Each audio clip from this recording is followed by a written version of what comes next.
Lalibela, the church that is inside the ground is called the St. George Church. So it's one of the oldest churches in Africa. The major goal for coming here was to see the 11 churches at Lalibela, which is regarded as one of the wonders of the world. These churches are excavated from solid rock with an immense underground made of tunnels and passages. Like, what would make them want to do that?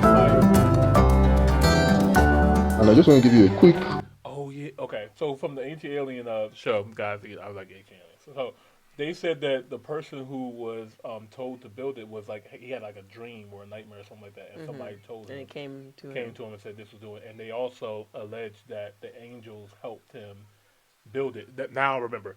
So the people worked on it during the daytime. And the angels worked on it at nighttime. So they had different shifts. So whenever I hear angels, I hear aliens. For sure. Like, so it's like you can.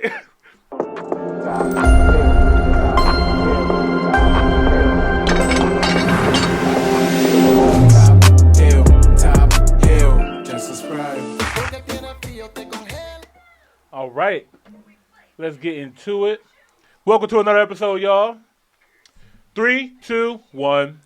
Top Hill, episode 218. Right? I think that's what I said, right? All right. Welcome to another episode of the Top Hill Live. This is your boy, Mr. Top Hill Live, a.k.a. Imani Boss. And I am the Carmen. The Carmen in the building.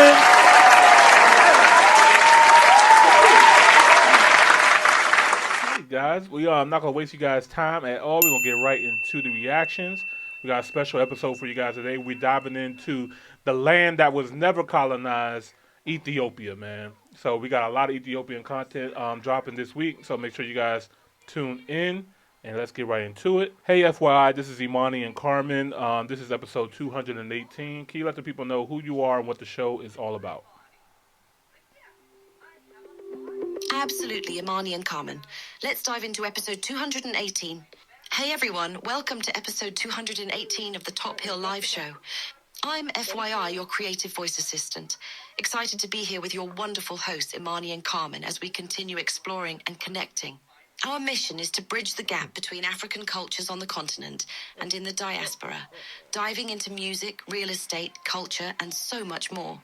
We're passionate about celebrating diversity and building a global community through engaging conversations and live reactions. Whether you're tuning in from Lagos, London, Johannesburg, or Jamaica, this show is crafted for you. Join us as we explore trending topics, share unique experiences, and fuel our passion for traveling to Africa. A huge thank you to the Top Hill family for your continued support. You make each episode vibrant and special. And a warm welcome to our new viewers. We're delighted to have you with us on this journey. Let's dive into episode 218 with excitement and curiosity. Now, back to our fantastic hosts, Imani and Carmen. Let's get into it. Thank you, FYI.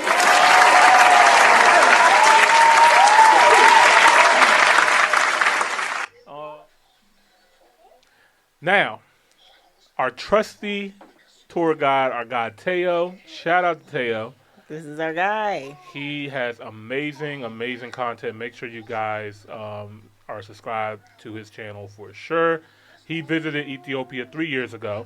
I do know Ethiopia looks a little bit different than what it did 3 years ago, but I'm curious to see what he saw out there at that time, and then we'll dig into some of the newer stuff after that. So let's jump right into it. This is We Found Paradise in Ethiopia, a hidden gem. If you guys are new here, don't forget to like the video and subscribe to the channel. We greatly appreciate it. Let's get to it. Only these tiny stones, it took us about 14 years to finish. This place has one of the most remarkable landscapes I've seen. Yeah, in 2013, they have a different calendar, of course. Now we have 40,000 churches and monasteries in Ethiopia with a copy of the Ark of the Covenant of Moses. Guys, this is raw meat. Yo, Look Ethiopian wholesome food. as hell. Yo, Ethiopian food is fire. I have not had it. When I was in Ethiopia, I did not eat like I did eat their food, but not like a traditional dish. I had one here in the DMV. I went to an Ethiopian restaurant. Fire. Every time I see like my Ethiopian friends be eating the places, I'm like, yeah. I don't never know what to order. Really? You know, they also, they eat with their hands too. So like most of the stuff, like I ain't gonna lie, that shit, I don't know, it tastes good. I don't even know what to call it.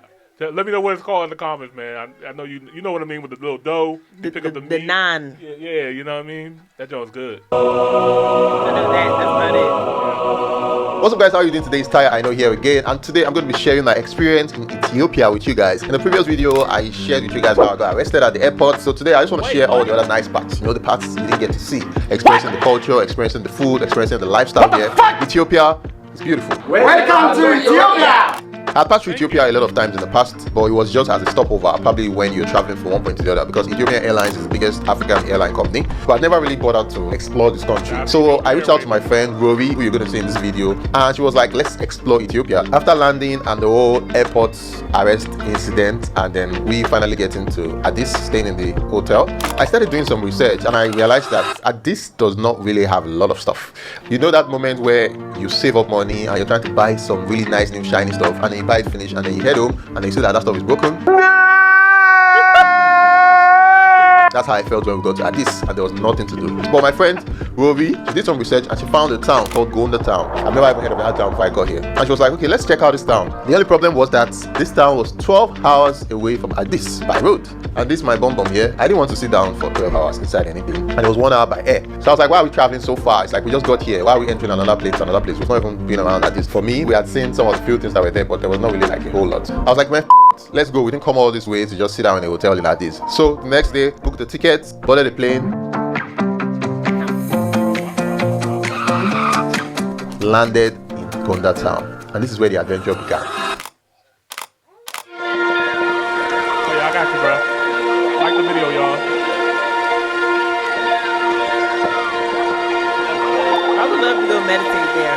So Gondar is a city in the north of Ethiopia. It's known for being the seat of the Ethiopian emperors, and it also has a lot of castles. We had seen this on the map, and this was one of the first places we had in mind upon landing. But first, hotel. Hello.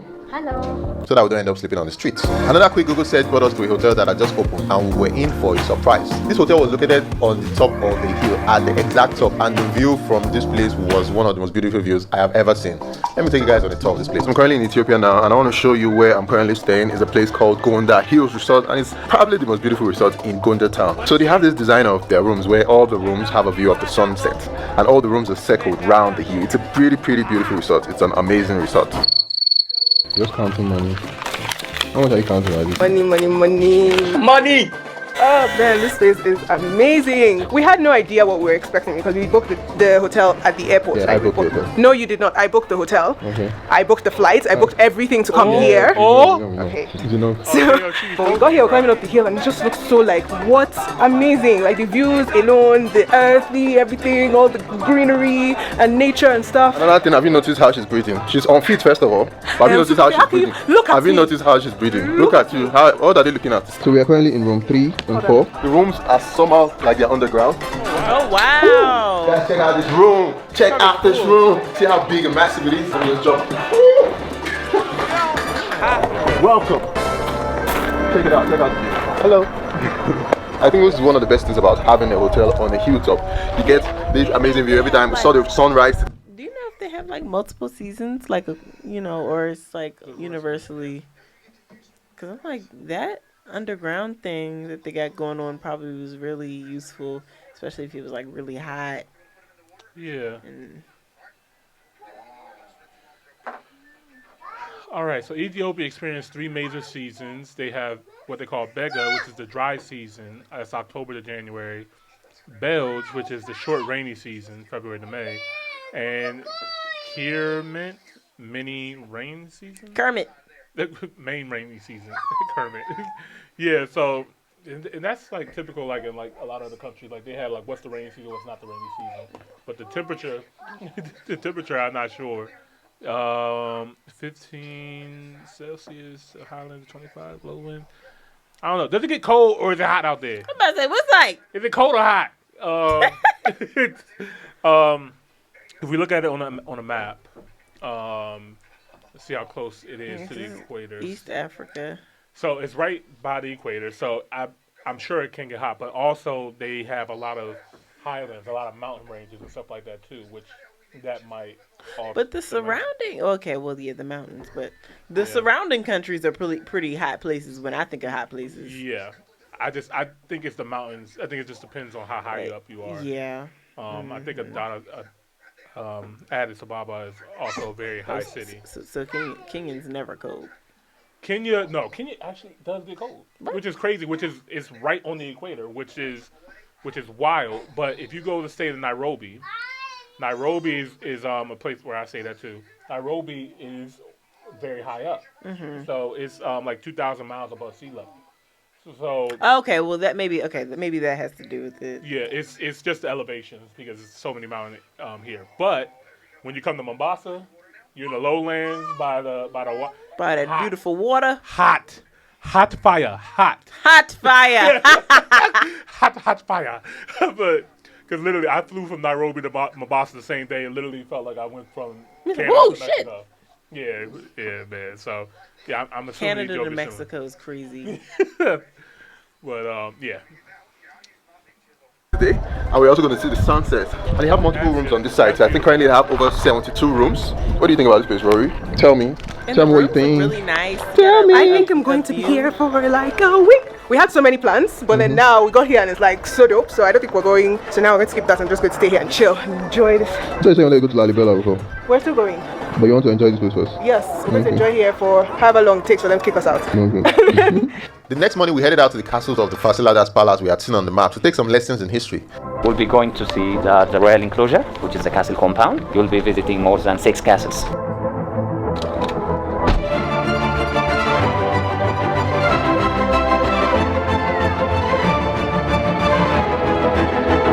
And guys, check out this castle behind me. This castle is one of the historical castles here. These are some of the historical parts of Ethiopia.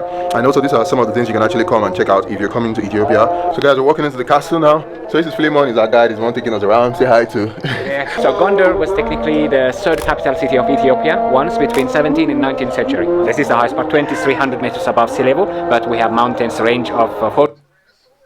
You just said 2,300 meters above sea level, so that it can get pretty cold there. Damn. Sometimes, so it's very high up. Another thing I noticed too, a lot of these castles, like they have so many ancient castles and temples and stuff like that too, because they were never colonized. The Europeans never came down and knocked them down and stuff. So they got to preserve so many of these beautiful castles and stuff like that. So, your relics. Yeah. Yeah, because the Europeans, they do like to destroy things. And like to burn it down, act like it never happened. Yeah. So they get the... Wow. It's very and they probably know how it got there, too. Yeah, like they kept all their stuff. Yeah, man. Oh, my goodness. They probably burnt down. That's why we'll never know what happened, how ancient Egypt happened. Oh, yeah. They're willing to shoot the nose of the Sphinx, then they was wilding. For sure. 4,543. In all of Africa, more than 3,000, 4,000 meters of mountains. 70% are found in Ethiopia. Really? Indeed. So how many years did you say this castle is behind us? Nearly 400 years old. It's only these tiny stones. It took us about 14 years to finish. Wow. Yes. And so the longer these palaces stay, the stronger it gets. Guys, so check this out. Back then, they used to keep lions inside this cage. All the kings used to have lions, live lions, Abyssinian lions. Fun fact: Ethiopia has a lion on their flag too. But yeah, that's dope. They probably had the big lions too, like before. Kings had lions as pets. Like casually. Feed them to the lions. Real talk. That's why they won that war too. Stick the lions.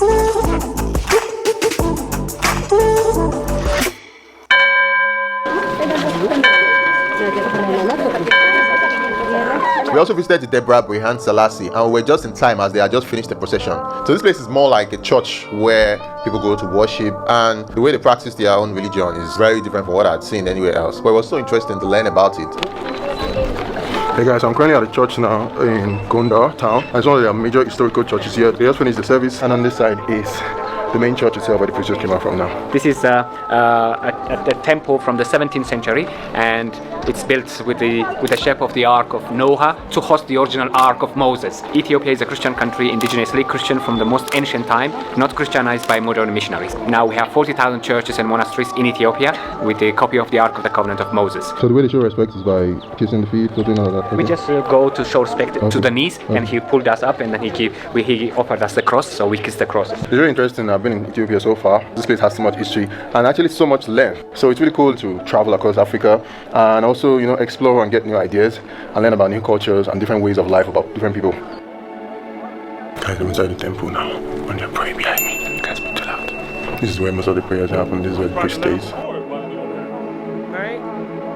One of the other things that happened as we went was that our guide, whose name is Groom, and who you should contact, I'm going to link his details in the description below. He was one that helped us, hooked us up with everything, took us around. He told us about a place called Simien Mountains. And boy, this place is another thing on its own.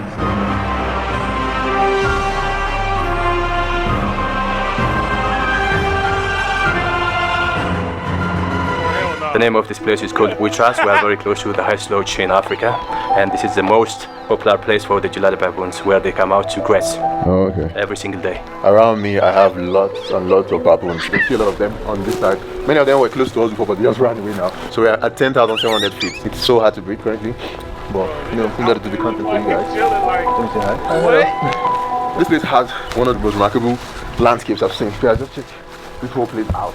Oh man, it's cool. I just want to hold the baboons and they keep running away from me. They just let me carry them.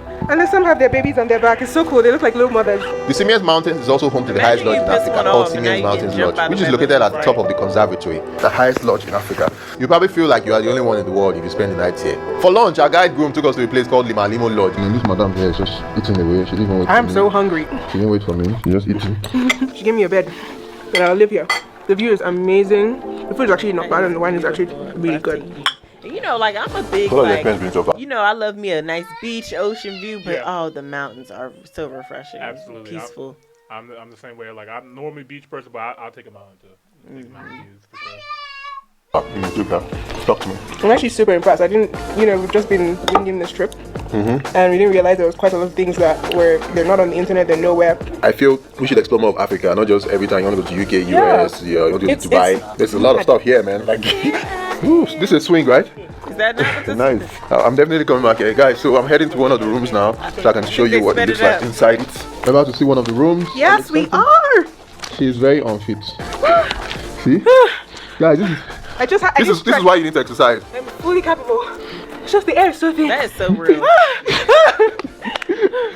Finally, this is a double bedroom. Has a heater, but it's just like you're inside the forest. Like, see the view from here. This is my kind of stuff. Like, just leave all the natural materials showing. You could just do it the old Peruvian way, just chew on some cocoa leaves. Oh. That's how they were living up there. Machu Picchu and stuff like that. They would chew on cocaine, basically, just so they wouldn't die up there. Yeah. Can we still do that? I don't know. I think it can actually. Okay. I don't know. I think it's like a safe amount. As long as it's not like straight drop. Yeah, it's coming straight from the street. Yes. What's up, man? Oh, yeah. The floor is just like polished concrete. What's the shower? Is that a shower? What's that? It's a shower. It's a shower. So, and they actually were really cool to put in a little skylight over there. Ooh, nice. Ooh, nice. It's light. The room is actually really great. I think the best part of the room is the view. Look at that. Like, you just wake up in the morning and it's like sunrise, sunset. Fun fact, this material keeps the room warm when it's cold, and then when it's hot, it actually releases a lot of coolness or keeps it cool inside. So this is actually really smart to use this kind of material, sort of mud and whatever, to do this. See why I took her along on this trip. I don't need to talk too much. She's just giving us details about everything. Very cool stuff. Let's go outside. Okay. This is the outer part of the room. This is the view you're seeing, and this is her inside. All of this here has this whole natural vibe. You're just out in the woods, but you're also secure inside this enclave. There's so much there. This is what happens when you don't work out. I'm fit guys. So it's a struggle to breathe and it's super cold because we're up in the mountains, but the view is worth it. Thank you very much. Oh, that looks good. Thank you so much. Just give me chocolate and chocolate bar and give me cake separate, and give me mango separate. This is the spice of life.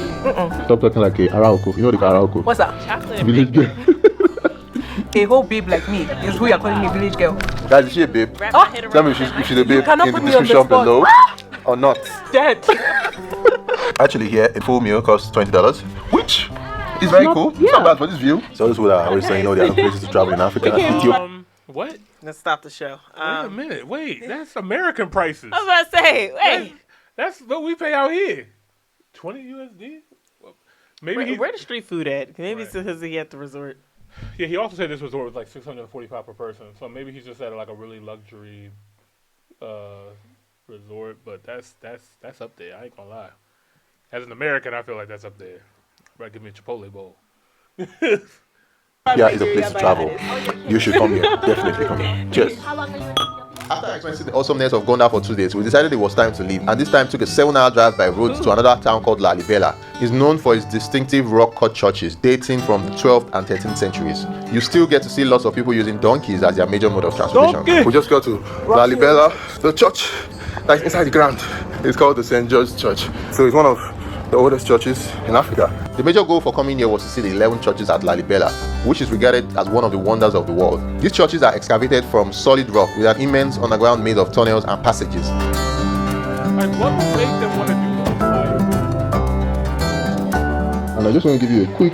Oh yeah, okay. So from the Ancient Alien show, guys, I was like Ancient Aliens. So they said that the person who was told to build it was like he had like a dream or a nightmare or something like that, and somebody told him. And it came to him and said this was doing. And they also alleged that the angels helped him build it. That now I remember. So the people worked on it during the daytime, and the angels worked on it at nighttime. So they had different shifts. So whenever I hear angels, I hear aliens. For sure. So it's like you can. So the angels came and did it at nighttime, and the people. They're like, yeah, you make sure that none of your friends are out here, and we'll make sure that 50% is done by the time you wake up. Right. So Deal? Right. Like, we'll take care of the hard part at night. Like you wake up. We'll do all the heavy lifting. Just point us to the rocks. Right. Right. So fun fact, guys. Yeah. Or learn me in the comments. I know. Shout out to everybody in the comments. Room tour, the bed is here. There's a really awesome view on this side. And then they have this really nice bathroom. Ta-da! Bathtubs. The best part of the room is outside. Check out this view. Wow. You can see all the mountains. This place is built in some sort of like a flower-shaped type design. I don't know who the architect that came up with it is. Really remarkable place, and I recommend you to come here if you're coming down to Lalibela to have an adventure. It's a really nice place. After having my feel for different parts of Ethiopia, we headed back to Addis to experience it before leaving. So there's this thing I've been seeing online in regards to Ethiopia, and it's concerning the fact that they eat raw meat. And in my head, I was mind-blowing. I'm like, why do you guys eat raw meat? Like, why don't you just cook it? So I was linked up with an awesome friend called Darceline, who helped show me around. Be sure to contact him if you want to visit Addis, and he'll be sure to hook you up. Why do we see past the raw meat? Right. Hey guys, welcome to the restaurant now. I ain't trying. We're gonna try out Like some gently local seared Ethiopian or raw? dishes. First off, I was trying out the awesome injera with the assortment of dishes available in here. This one was very delicious. It was a very healthy mix of vegetables served over a flat piece of injera, and it was called mahabarawi. So this is called mahabarawi. Mahabarawi. Okay. Since the plate is communal, you're not allowed to lick your fingers or do double dipping. Oh, so once you touch something, you touch something one way, or you can mix it, but not licking your fingers. That way, you have got napkin here. I really couldn't get enough of it, and we were filled up in no time. This was actually nicer than what I took the first time. Next up was to try out the raw I'm meat. gonna need some privacy with my food. That's how they do it. That's how they family. They they come together. They all eat from the same plate. It's okay. Just carve it to your room. No more for you. You guys got a female Uber driver. Like, how did they get their kids to not do it? Because you already know the kids be like. Maybe our American asses is just so used to licking our fingers. She does. Oh, he's writing VIP. So guys, he's writing VIP on this mix. VIP. Yes. Guys, this is raw meat. So this one, do you chew it or you just swallow it straight? You chew it. You have to chew it like normal. Yeah, normal meat or milk. Are you gonna try some? You should follow him. Guys, this is raw meat. No pepper, no pepper, no dipping. Pepper, no bread. I mean, I eat medium rare steak. I mean, how? Just a little step It's back. raw. I thought you like meat. What kind of meat is that? It looks like a beef. It looks like it came from a cow. It did, but it also looked really fresh. And when it was hanging up, it looked small, whereas the cows are pretty massive. Unless it was like a little piece of it, like a calf. Yeah, maybe it might have been baby. Maybe a sheep. Calf. Or it could be sheep. I don't know. What kind of meat is it, y'all? I want to say it looked like a calf, but I don't know. I don't know. Maybe. I mean, if it's raw, most like it's probably cow then, because the reason why you're able to eat cow, for the most part, I think like the bacteria can't penetrate its like through its skin, flesh, Okay. something like only that top layer. That's why you Yeah. just gotta sear it. Okay. Anything under that, it's like you're good. Okay. All right. Yeah, I'm normally like the person that likes their stuff well done. I will do a medium well steak. Come on. You know what I mean? But it depends on what steak place you go to.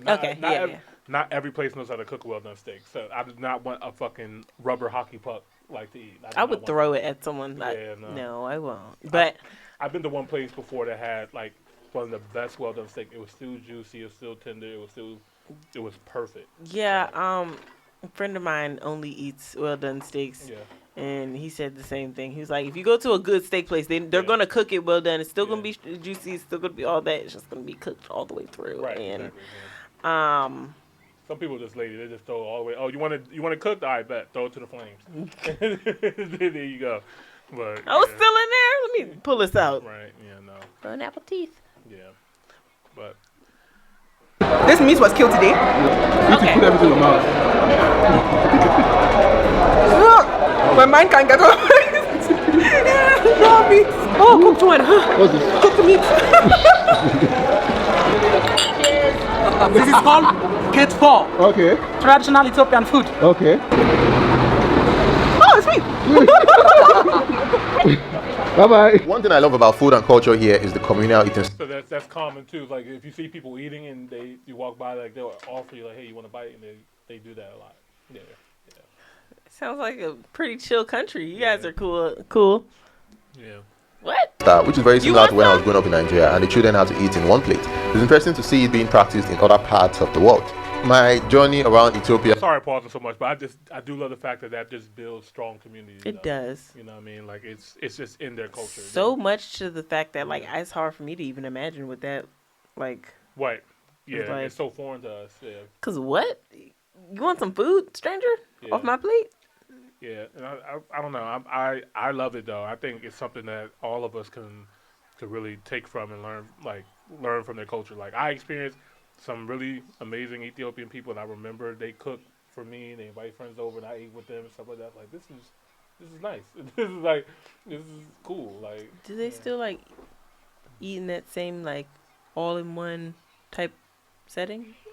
So how they had Or, it, like, they kind of modernized it, right? So we'll have our own plate. Okay. We'll pick up our food from the main plate. Okay. And put it on our plate. Okay. Yeah. So they have ways to modernize it. Yeah. little appetizer dish. It's Yeah. like, you take that. Yeah. If you want some more, it's here. That was fire. Yeah, it was really awesome, and I definitely recommend this place to a lot of people if you want to try it out. But when you're coming to Ethiopia, don't just come and stay in Addis. Try out checking all the other places available. What's it like working in Ethiopia? A lot of people ask me so many questions about why would you go to Ethiopia and all that. Well, for me, it was very simple. When I was leaving my previous airlines that I worked for, I felt I needed to, go to the next phase of my career. And of course, Ethiopian Airlines looked like the next big thing. And so far, I think it's been 5 years now. It's been quite an interesting experience. I've gotten to fly aircraft that I never thought I would fly before. So yeah, it's quite an interesting situation here. What's one unique thing about Ethiopia? What would you tell me? Well, I'd say first of all, they're in 2013, as opposed to... Really? I'm telling you. They have a different calendar, of course. And yeah, the way they talk about the time, the food, and of course we're currently at 8,000 feet above mid-sea level. That's why they win all the competitions and Olympics, long distance, because the air is so much better. It's more dense at lower altitude and, less dense at high altitude. I think that's the most unique thing about Ethiopia. So I believe Ethiopia has so much potential to be a very popular tourism hotspot for Africa, especially as it's a country where people travel through. There are so many flights coming into Ethiopia every single day. The airport officials are not really friendly in Ethiopia, and I think that's one of the problems that I had when I came in. So I think this is one of He's gonna give us the real. All right, I tell y'all, I'm gonna let you finish. I ain't gonna lie, brother. I'm gonna let you finish. But when did you go? 3 years ago? What year we in? 2025? 2017. Oh, see what you did there. All right, I'll let him finish, and then I will give my spill on Ethiopian Airways. one of the things that they should change. My only goal was to come showcase the country, as I'm sure a lot of travel content creators around the world would do. They're taking out my camera, so the only place I can record is on my phone. Also, almost most of the locations that we went to, they were unreasonably priced. Like the Gondar town, they were telling me there that if I wanted to fly my drone to get footage of the castles, I needed to pay $3,000. Simien Mountains, they told me I had to pay $7,500. And I'm like, why do I have to pay all this money? I'm coming here to showcase your country. for free. So a lot of people out there who would eventually come to your country and spend money, which will add to the GDP. At the end of the day, I feel content creators are doing a lot of work, especially travel content creators for countries. We are generally promoting tourism, even if nobody sent us, but we are also doing our own part to generally make Africa more connected, make more Africans travel across Africa. But apart from that, I feel most people who are just travelers who don't create content wouldn't face any of these issues. But me personally, I'm a content creator, so I'm saying this for a lot of content people out there, so you know and so you have an idea about this when you're coming in. I really enjoyed myself at the end of the day. I learned a lot about culture, learned a lot about lifestyle, and I'm definitely coming back here in the future. So guys, that's all I have for you today. Hope you guys enjoyed this video. If you enjoyed watching this video, you can also subscribe. So I'll see you guys in the next one. Peace.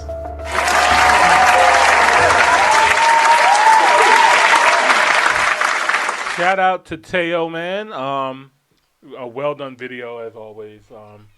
Got us a very different, unique view of Ethiopia, and not just the main city, because he didn't go to the main city, Addis Ababa. He went to. Oh.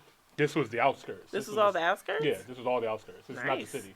So Still very like culturally rich. absolutely, yeah. So he said this is where a majority of the empires and kings and stuff like that lived and stuff like that. But I'm glad that we got to see this side of Ethiopia as well too. And he showed us this is why he said this is their hidden gem. Yeah, because I'm like going into this like I don't know much about At the all, country, yeah, me either. and then I'm seeing this, and I'm like, I'd still Yeah. and this is the outskirts, like okay, Right. Still So- look like good vibes. Yeah, for sure. His comment about Ethiopia Airways, I ain't gonna lie, I had a completely different experience. I flew Ethiopian Airways from DC to Tanzania, so I had a layover in Addis Ababa, and that one flight from DC to Ethiopia was 14 hours straight. Was it spacious? It was. And for me, that's a big deal because I'm a big guy. So it was spacious. It was comfortable. The food was great. They give you breakfast, lunch, dinner, snacks, alcohol, drinks. Like, everything was lit.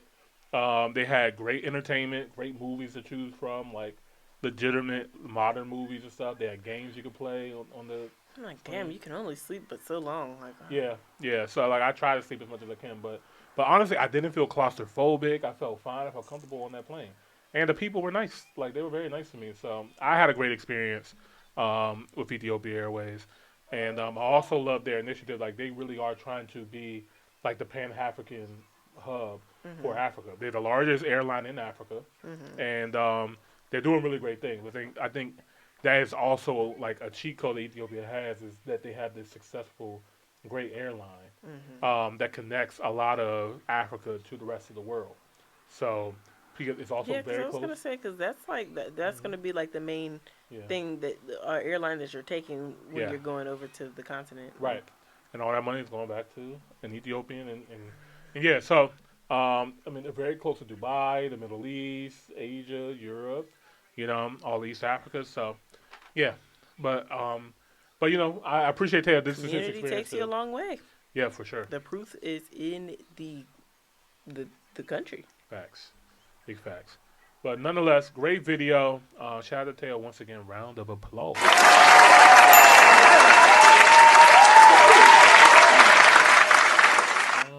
Top hill.